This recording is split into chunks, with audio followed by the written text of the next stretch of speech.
दोस्तों आखिर हमने सफलता हासिल कर ही ली।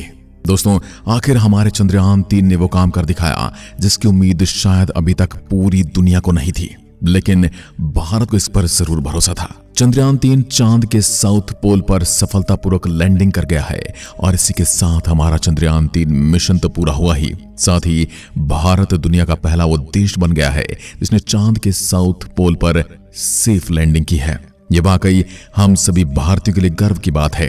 अब अगर आपको लग रहा है कि चंद्रयान मिशन हमेशा के लिए चांद पर रहने वाला है, तो ऐसा कुछ नहीं है दोस्तों। हमारा जो लैंडर है और रोवर है, ये दोनों चांद के साउथ पोल पर 14 से 15 दिन रहने वाले हैं। इसकी वजह है कि चांद पर एक दिन 14 से 15 दिन का रहता है और इतने ही दिन बाहर रात रहती है। तो हमारा जो चंद्रयान-3 है, इसने दिन के समय लैंडिंग की है, यानी सुबह सुबह लैंडिंग कर चुका है और इसी समय में अब ये वहां पर रहेगा और वहां की जानकारी हासिल करेगा और उस डेटा को इसरो के वैज्ञानिकों को भेजने वाला है। दोस्तों अब लैंडर तो एक जगह पर ही खड़ा रहेगा, जबकि आगे का काम रोवर का है। आपको बता दें कि प्रज्ञान रोवर में बहुत सारे सोलर पैनल लगे हुए हैं। विक्रम लैंडर में भी पैनल लगे हुए हैं, क्योंकि इनके लिए धूप बहुत जरूरी है। लेकिन 14 दिन खत्म हो जाएंगे, फिर वहां धूप नहीं होगी, बल्कि रात का समय शुरू हो जाएगा। उस समय इसका जो इलेक्ट्रॉनिक्स है वो काम करना बंद कर देगा, यानी जो मैक्सिमम यानी अधिकतर डेटा जो है वो 14 दिन तक आ चुका होगा और उसके बाद इसके सारे इलेक्ट्रॉनिक पार्ट बंद हो जाएंगे। इसरो के वैज्ञानिकों का कहना है कि ये वो उम्मीद जता रहे हैं कि शायद रोवर 14 दिन के बाद भी कुछ दिन और चले, लेकिन ये केवल उम्मीद है। इसके लिए कोई सटीक टेक्नोलॉजी का प्रयोग नहीं किया गया है, क्योंकि ये मिशन 14 दिन के लिए ही बनाया गया है। वहीं अगर रूस का लूना 25 सफल हो जाता तो उसके अंदर एक ऐसा पावर जनरेटिंग टेक्नोलॉजी था प्लूटोनियम के जरिए, जिसके चलते उसको 1 साल तक पावर मिलती। इसरो भी इस टेक्नोलॉजी पर अभी काम कर रहा है, एक ऐसा पावर सोर्स बनाने का जिससे आने वाले मिशन में 1 साल तक पावर मिले। लेकिन अभी हमारा चंद्रयान-3 ही साउथ पोल पर बहुत सी रिसर्च करने वाला है और वो अभी 14 दिन के अंदर ही। वाटर हीलियम-3 के अलावा चांद के साउथ पोल पर ऐसी कई चीजें हैं जिनका पता लगाने के लिए दूसरी स्पेस एजेंसी भी चांद पर मिशन भेजने वाली है। आइए अब आपको बताते कि आखिर चंद्रयान-3 मिशन हुआ क्यों है। दोस्तों जैसे कि मून यानी कि चांद एक सैटेलाइट है और उसका जो नॉर्थ और साउथ पोल है, दोनों ही बेहद जरूरी हैं हमारे लिए। अगर आप जुपिटर के किसी मून पर जाते तो वहां पर नॉर्थ और साउथ पोल में जो भी चीजें मौजूद हैं वो हमारे लिए बहुत ही मिस्टीरियस होती हैं। जैसे हमारी पृथ्वी की जो सबसे एक्सट्रीम कंडीशन है वो यहाँ के नॉर्थ और साउथ पोल में ही है और इक्वेटर का जो रीजन है इसे तो सेफ माना जाता है, क्योंकि ज्यादातर देश इक्वेटर पर मौजूद हैं। इसी के आसपास सब कुछ हो रहा है, लेकिन जो ये एक्सट्रीम कंडीशन है वो नॉर्थ और साउथ पोल पर होती है। रिसर्च के मुताबिक साउथ पोल में जो प्रेजेंस ऑफ वाटर राइज है वो बहुत मात्रा में है और इसी के बारे में और डेटा धरती चाहता है। मून के इस रीजन में कभी भी सनलाइट नहीं पड़ती है और ये एक ऐसा रीजन है, एक ऐसा क्षेत्र है जहां पर हमेशा से अंधेरा था और डार्कनेस है और डार्कनेस ही रहेगा। यानी एक ऐसी जगह है जहां पर न कभी रोशनी हुई है और न कभी होने वाली है। पानी शब्द आपको सुनने में बड़ा ही साधारण लग रहा होगा, लेकिन पानी सपोज लाइफ। साउथ पोल पर वाटर आइस है क्योंकि वहां पर सूरज की रोशनी नहीं पहुंचती है, इसलिए वहां पर ऐसी परिस्थितियां हैं कि पानी वहां पर बर्फ के रूप में जमा रह सकता है। यहां तक मिलियन सालों तक पानी यहां पर जमा हुआ रह सकता है और करोड़ों सालों से वो जमा हुआ है। दोस्तों आप जानते हैं चांद के साउथ पोल पर पानी है। ये भारत के चंद्रयान-1 ने पहली बार दिखाया था, यानी चांद पर पानी की खोज करने वाला भी भारत ही है। 15 साल पहले चंद्रयान-1 ने पानी का पता चांद पर लगाया था। साउथ पोल पर ये जो क्रिएटर बने हैं, यहाँ पर बिल्कुल भी सूरज की रोशनी नहीं पड़ती है, इसलिए वो जैसे पहले था वैसे आज भी है। तो यहाँ से हमें जो भी डेटा मिलेगा उससे हमारे सोलर सिस्टम की उत्पत्ति की जानकारी हमें मिलेगी और ऐसी और भी रिसर्च सामने आएंगी जिससे ये पता चल पाएगा कि वहां पर hydrogen, ammonia, methane, sodium, mercury, silver जैसी चीजें मौजूद हैं और इसलिए उस जगह का the place of untapped resources माना जाता है, यानी ऐसी जगह जहां पर खजाना है लेकिन उसको आज तक किसी ने टैप नहीं किया है।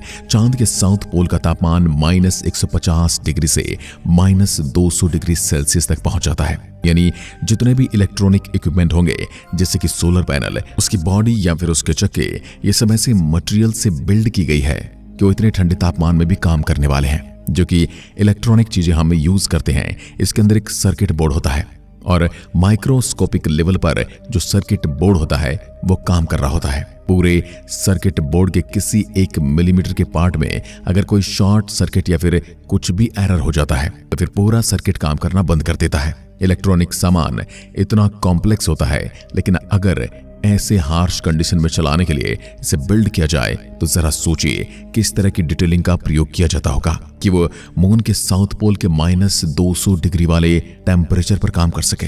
एक सवाल जो आपके मन में जरूर आ रहा होगा कि जब साउथ पोल पर सूरज की रोशनी पड़ती ही नहीं और रोवर को पावर पाने के लिए सूर्य की रोशनी की जरूरत पड़ेगी, तो ऐसा कैसे हो सकता है?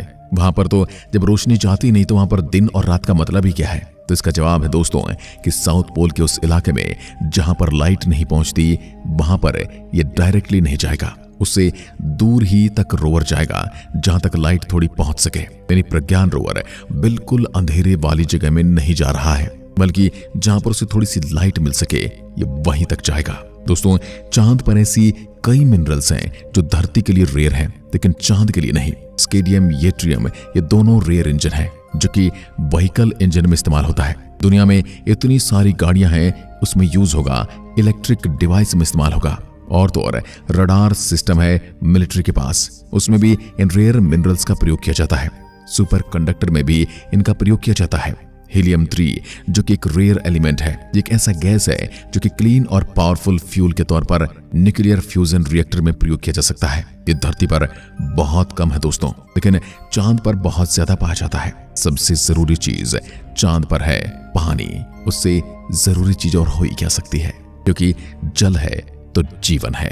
हीलियम 3 इसको भी आप हल्के में नहीं ले सकते, क्योंकि ये एक ऐसा एलिमेंट है जिसे मैजिकल माना जाता है। एक ऐसा extremely rare form of helium है जो कि सन के कोर में पाया जाता है, और कोर से फिर वो धरती और नीचे के बाकी प्लेनेट की तरफ छोड़ दिया जाता है। यानी सूरज से तो कई चीजें रेडिएट होती रहती हैं, और ये हीलियम 3 भी जो एक चार्ज्ड पार्टिकल है जो कि धरती के मैग्नेटिक फील्ड से डिफ्लेक्ट हो जाता है, क्योंकि धरती पर जो मैकेनिक फील्ड है यह हमें इन चीजों से बचाता है। कहने का मतलब है कि ये जो हीलियम 3 है ये धरती पर कभी हिट ही नहीं होता, यानी धरती तक कभी पहुंच ही नहीं पाता।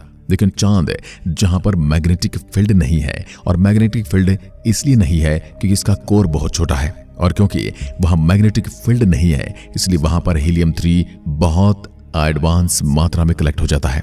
इसलिए हीलियम 3 इतना जरूरी है क्योंकि न्यूक्लियर फ्यूजन रिएक्टर में जब इसका प्रयोग किया जाएगा तब इससे क्लीन एनर्जी निकलेगी। क्योंकि ये बाकी चीजों की तरह जो न्यूक्लियर प्लांट्स में इस्तेमाल होते हैं उनकी तरह ये एक फ्री न्यूट्रॉन प्रोड्यूस नहीं करता। ये तो आपको थोड़ा समझ ही आ गया होगा कि आप ये मान लीजिए न्यूक्लियर प्लांट में जब पावर जनरेट होती है तो फ्री न्यूट्रॉन एक पोल्यूशन की तरह होता है, लेकिन हीलियम 3 एक ऐसा एलिमेंट है जिसके बारे में साइंस जानता है, जिससे एक क्लीन न्यूक्लियर एनर्जी बन सकती है, जो कि एक बहुत बड़ी बात है। इसलिए चांद पर मौजूद यह हीलियम 3 वैज्ञानिकों के लिए इतना ज्यादा जरूरी है। हीलियम 3 के साथ साथ silicon, iron, magnesium, calcium, aluminium, manganese, titanium ये सब चीजें भी चांद पर भरपूर मात्रा में मौजूद हैं। नासा का जो अपोलो मिशन हुआ था दोस्तों, उसमें चांद पर काफी ज्यादा मात्रा में सिल्वर भी पाया गया था और थोड़ी मात्रा में गोल्ड भी मिला था। ये कौन सी जगह पर मिला था जानते हैं आप? जो अर्थ फेसिंग साइड होता है। जैसे हमने आपको थोड़ी देर पहले बताया कि साउथ पोल और नॉर्थ पोल थोड़ी ऐसी जगह होती हैं जहां पर पहुंचना बड़ा मुश्किल होता है, यानी इनको आराम से एक्सेस नहीं किया जा सकता।